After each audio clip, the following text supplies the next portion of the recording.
नमस्कार सर। नमस्कार जी। सर क्या नाम है आपका? भगवती दास। सर जो कि मैंने आपके बारे में सुना है और मैंने सोशल मीडिया पे भी देखा है कि आप पहले कथावाचक थे, फिर आप कथावाचक होने के बावजूद भी एक दूसरे संत की शरण में आना एक बहुत बड़ी बात होती है, जो कि सर आप संत रामपाल जी महाराज की शरण में आई हुई हैं। तो आपको ऐसी कौन-सी बात जो संत रामपाल जी महाराज की लग गई कि आप संत रामपाल जी महाराज की शरण में आ चुके हैं? जी, परमात्मा की दया से सारे वेद शास्त्र और सारे साधु संत महात्मा मनुष्य जीवन की बड़ी महिमा गाते हैं कि मनुष्य जीवन का सर्वोच्च लक्ष्य है अपनी आत्मा का कल्याण करना, मतलब मोक्ष प्राप्त करना, जन्म मरण से सदा सदा के लिए छुटकारा पाना।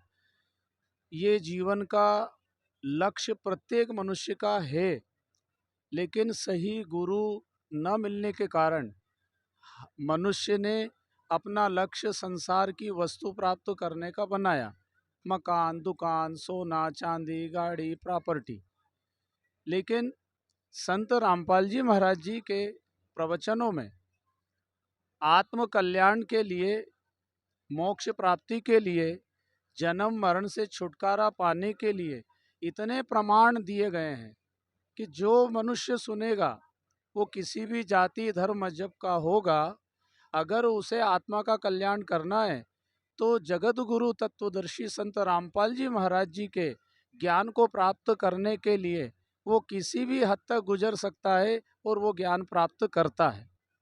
तो मोक्ष प्राप्ति का ज्ञान देने वाले केवल धरती पे आज समर्थ तत्वदर्शी संत रामपाल जी महाराज जी हैं, इसलिए मैंने उनको स्वीकार किया है।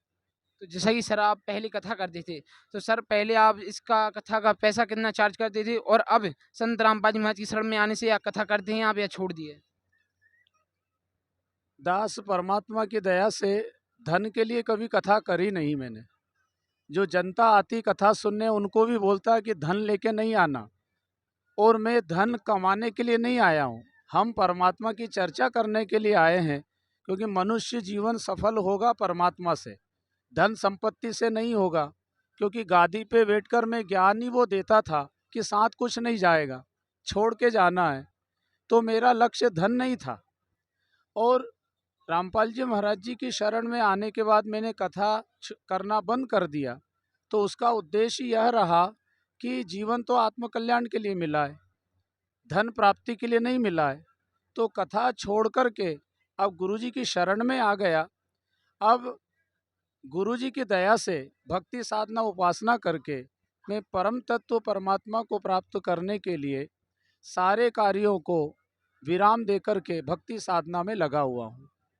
जैसा कि सर आपने बताया कि मैं भक्ति साधना छोड़कर जब संत रामपाल जी महाराज की शरण में आप आए, तो जैसा कि संत रामपाल जी महाराज की शरण में कई धर्म अन्य गुरु आ चुके हैं।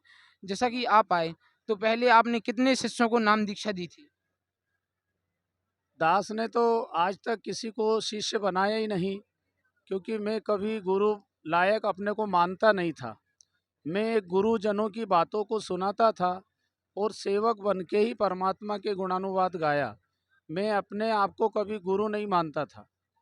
अगर मैं गुरु मानता तो कभी मैं किसी की शरण में जा नहीं सकता।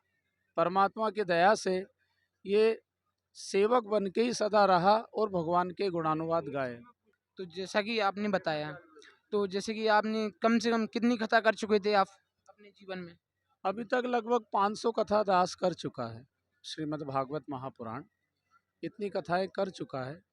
वो लोगों को यही बताता था कि मनुष्य जीवन आत्म कल्याण के लिए मिला है, मोक्ष प्राप्ति के लिए मिला है। संसार की सुख संपदा कितनी भी पाएंगे, छोड़ कर के जाना है। तो इसलिए दास ने मोक्ष प्राप्ति के लिए मार्ग चुना है। तो जैसा कि सर आपने हमने तो बता दिया, लेकिन हमारे दर्शकों को कैसे यकीन हो कि आप कथा करते थे? इसका कोई आपको मतलब सबूत है? आप कुछ बताना चाहेंगे या सोशल मीडिया पे आपकी कोई वीडियो मिलेगी?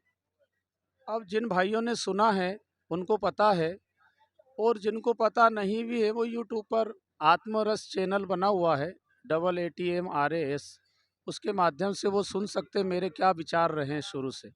जो विद्वान होंगे, जो भगवान को प्राप्त करना चाहते हैं, उनको जरूर प्रेरणा मिलेगी और उन्हें समझ में आएगा कि कथा का उद्देश्य क्या था। आज संत रामपाल जी महाराज जी की शरण में आने का जो उद्देश्य है वो जन्म मरण से मुक्त होना और आत्म कल्याण को प्राप्त करना। जी बहुत बहुत धन्यवाद आपका। जी नमस्कार। जैसा कि आपने देखा कि जो संत रामपाल जी महाराज की शरण में कथावाचक जो कि संत रामपाल जी महाराज की शरण में आए हुए थे, पहले इससे पहले वह 500 से ज़्यादा भी कथा कर चुके होते थे।